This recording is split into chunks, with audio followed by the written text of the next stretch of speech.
Wake up. First thing we're going to work on is simple logic. The main thing we're going to work on right now is understanding why we're kneeling, or what's the reason why we're kneeling.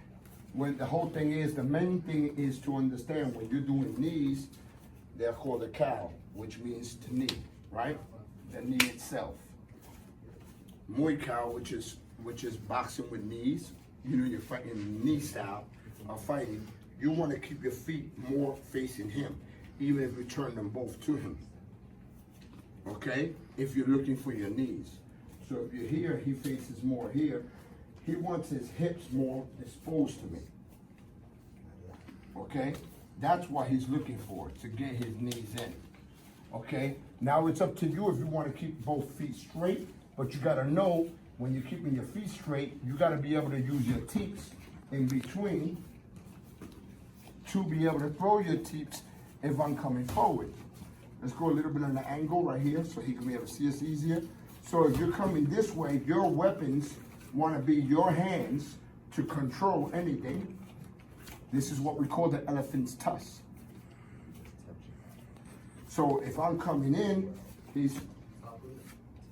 lifts up his legs by holding himself in position if he's there, right? So if he's there, he lifts. He knows when his foot comes down, there goes his knee. He can use that same back knee with that leg going up. See? Then if he comes with that leg up and brings it down and lifts the other one up, then that knee comes down. And this is what they call the marching, or the elephant's march, or elephant stomping. All right? That's how an elephant marches, an elephant stomps going through. So in this description you hear. So as when you lift, you can either touch, and you have everything else coming right in. So while you're here, so he's lifting, bang. See, and we're not talking about the elbow shots that you come after or anything. And the knees right there, and then you got the elephant tusk to be able to maneuver him off balance. You're using your hands to make sure that he cannot grab. You understand me so far? Okay. So this is what we want. So when we're here, this is a more advanced way. I'm going to go into a little bit of basics, then go more into it. So while he's here, he's touching me. He already has his ideas set. He uses one leg. Just use your left side. His hands are here, just to protect. He got a neck guard. If I go into it, his knee's there. Why? Because it shifts easily. It shifts easily. If you start thinking about they're in your stance, and then they're throwing the punches and the kicks, and you're moving too, and all this extra shit, that's not going to work.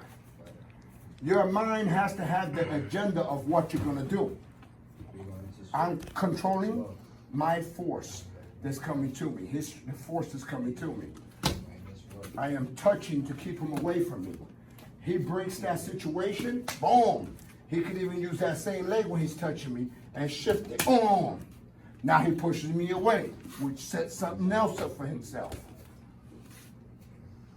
So this here is your wall. You're bridged up, you're strong, you're keeping yourself solid. So while he's doing that, that's what it's for. The basic technique of it is understanding yourself. Understanding yourself. If you're bouncing and shifting and jumping all over the place, nothing's gonna work. You have to be confident with your own shit. That's what you gotta have, confident in it. So if you're here, you control the situation. He jabs, boom. He throws the tape, boom. He knows if I attack, he's gonna control it. Now he gotta figure, can I stick that one in? The elbow's there, the push is there, that back knee's there. If I move away, it'll be his back knee. If I'm bringing force, his hand's right there. It's about a feel. Now, if I put too much force, then he shifts himself.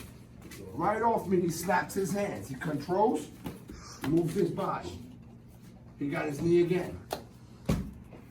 So it's all about how you hold your foundation. Pause. Right here. Now, to make it easier for you, the first basics that you have to understand for a beginner, a layman, is that you should always work with your teeth into a knee for training purposes. Nothing is written in stone. What I'm giving you is not a pattern. There's no such thing as patterns in fighting. There's only a feed, a timing, a range, and how you react, or he reacts to a certain technique. So, but for training purposes, I'll give you something like this. He'll throw a teep to the body, and from the teep he puts it down and tries to go up, but stick the knee in. So what is he doing? He's learning how to keep his balance and shift the shot. He is not giving me the smelly knee. The smelly knee is like this, one of those jammies. I'm not doing that. He's giving me a knee. He's not giving me the kickboxing knee, jumping up and down and doing this. He's giving me the knee, like an uppercut right in. So when he comes in with his knee, even his front knee, boom, he looks at his heel, which makes it go in. It also keeps him to control himself. He could even put it back down and kick with the same leg. That's why it turns in.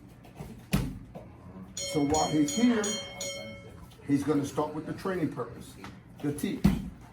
Bring it up and bring it out. Which now he drives it. That's just to keep his balance.